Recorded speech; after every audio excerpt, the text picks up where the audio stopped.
Hi, എല്ലാവർക്കും എൻ്റെ ചാനലിലേക്ക് സ്വാഗതം. അപ്പോൾ നമുക്കിന്ന് ഒരു ബീട്രൂട്ടിൻ്റെ വറവ് അല്ലെങ്കിൽ മെഴുക്ക് പുരട്ടി എങ്ങനെയാണ് ഉണ്ടാക്കുകയെന്ന് നോക്കാം. വളരെ എളുപ്പത്തിൽ ഉണ്ടാക്കിയെടുക്കാൻ പറ്റുന്ന ഒരു റെസിപ്പിയാണിത്. അപ്പോൾ എല്ലാവർക്കും ഇഷ്ടപ്പെടുകയും ചെയ്യും. അപ്പോൾ നമുക്ക് എത്രയും വേഗം ഉണ്ടാക്കാനായിട്ട് തുടങ്ങാം. അതിനുവേണ്ടി ഒരു പാൻ അടുപ്പിൽ വെച്ചിട്ട് ചൂടാകുന്ന സമയത്ത് അതിലേക്ക് നമുക്ക് ബീട്രൂട്ട് ഇതുപോലെ ചെറുതായിട്ട് അരിഞ്ഞതിടാം. ഇതിപ്പോൾ 2 ബീട്രൂട്ടാണ്, മീഡിയം സൈസ് 2 ബീട്രൂട്ടാണ് ഞാനിപ്പോൾ എടുത്തിട്ടുള്ളത്. ഇനി നമുക്കിതിലേക്ക് ഒരു 2-3 പച്ചമുളക് ഇതുപോലെ നടുകെ കീറിയതും ഒരു അരമുറി ഉള്ളി, അതായത് സവാള ചേർക്കാം. ഇനി നമുക്കിതിലേക്ക് ഒരു 1/4 ടീസ്പൂണ് മഞ്ഞൾപ്പൊടി ചേർക്കാം. അതുപോലെ തന്നെ ഒരു 1/4 ടീസ്പൂണ് മുളക് പൊടിയും ചേർത്തിട്ടുണ്ട്. ഇനി നമുക്കിതിലേക്ക് ആവശ്യത്തിന് വെള്ളം ഒഴിക്കാം. ഈ ബീട്രൂട്ട് ഒന്ന് വെന്ത് വരണം, അതിന് വേണ്ടിയിട്ടുള്ള വെള്ളമാണ് ഇപ്പോൾ നമ്മളിത് ഒഴിക്കുന്നത്.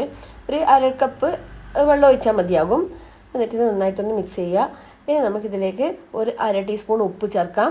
ഉപ്പും ചേർത്തിട്ട് വീണ്ടും നന്നായിട്ടൊന്ന് മിക്സ് ചെയ്തിട്ട് നമുക്കിത് മൂടി വെച്ചിട്ട് ഒരു മീഡിയം ഫ്ലെയിമിലിട്ടിട്ട് വേവിച്ചെടുക്കാം.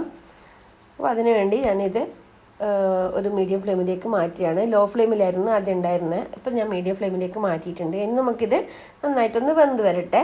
ഇടയ്ക്ക് ഒന്ന് ഇളക്കി കൊടുക്കുന്നത് നല്ലതായിരിക്കും. അപ്പോൾ ഇനി ഇത് നന്നായിട്ട് വെന്ത് വരട്ടെ. അപ്പോൾ ബീട്രൂട്ട് നന്നായിട്ട് വെന്ത് വെള്ളമെല്ലാം വറ്റിയിട്ട് നിൽക്കുന്നുണ്ട്. ഇനി നമുക്കിതിലേക്ക് കുറച്ച് ജീരകപ്പൊടി ചേർക്കാം. ഇത് സാധാരണ നല്ല ജീരകത്തിൻ്റെ പൊടിയാണ് ഇപ്പോൾ ചേർക്കുന്നത്. ഇനി ഇത് നന്നായിട്ട് ഒന്നുകൂടി മിക്സ് ചെയ്യുക. എന്നിട്ട് ഇത് മാറ്റി വെക്കാം. ഇനി നമുക്കിതിലേക്ക് വറവിടാം. അപ്പോൾ അതിന് വേണ്ടിയിട്ട് ഞാൻ ഇതിലേക്ക് കുറച്ച് ഓയിൽ ഒഴിക്കുന്നുണ്ട്. ഇനിയിപ്പോൾ ഇതിലേക്ക് കുറച്ച് കടുക് ചേർക്കുന്നുണ്ട്. ഒരു 1/2 ടീസ്പൂൺ കടുകാണ് ഇപ്പോൾ ഞാനിപ്പോൾ ഇതിലേക്ക് ചേർക്കുന്നത്. എന്നിട്ട് ഇതിൽ കുറച്ച് ജീരകവും ചേർക്കുന്നുണ്ട്. നല്ല ജീരകമാണ് ഇപ്പോൾ ചേർത്തിട്ടുള്ളത്. എന്നിട്ട് അതിലേക്ക് കുറച്ച് ഇത് പൊട്ടി വരുന്ന സമയത്ത് കുറച്ച് കായ്മുളക് ഇതുപോലെ ഇട്ടിട്ട് കായ്മുളകും ജീരകവും കടുകും ഒന്ന് നന്നായിട്ട് മൂത്ത് കടുകെല്ലാം പൊട്ടി കഴിയുന്ന സമയത്ത് നമുക്കിത് ഓഫ് ചെയ്യാം. ഓഫ് ചെയ്തിട്ട് വേണം നമ്മളിതിലേക്ക് കറിവേപ്പില ചേർക്കാൻ.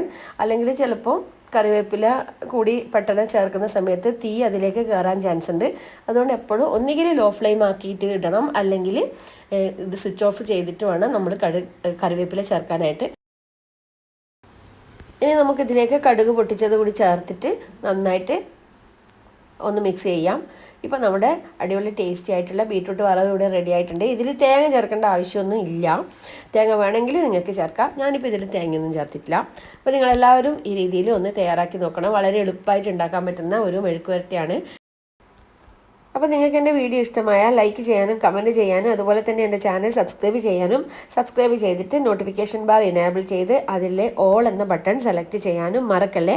അപ്പോൾ നമുക്ക് നല്ല അടിപൊളിയായിട്ടുള്ള ഈസി ആയിട്ടുള്ള വേറെ റെസിപ്പി ആയിട്ട് അടുത്ത ദിവസം തന്നെ കാണാം.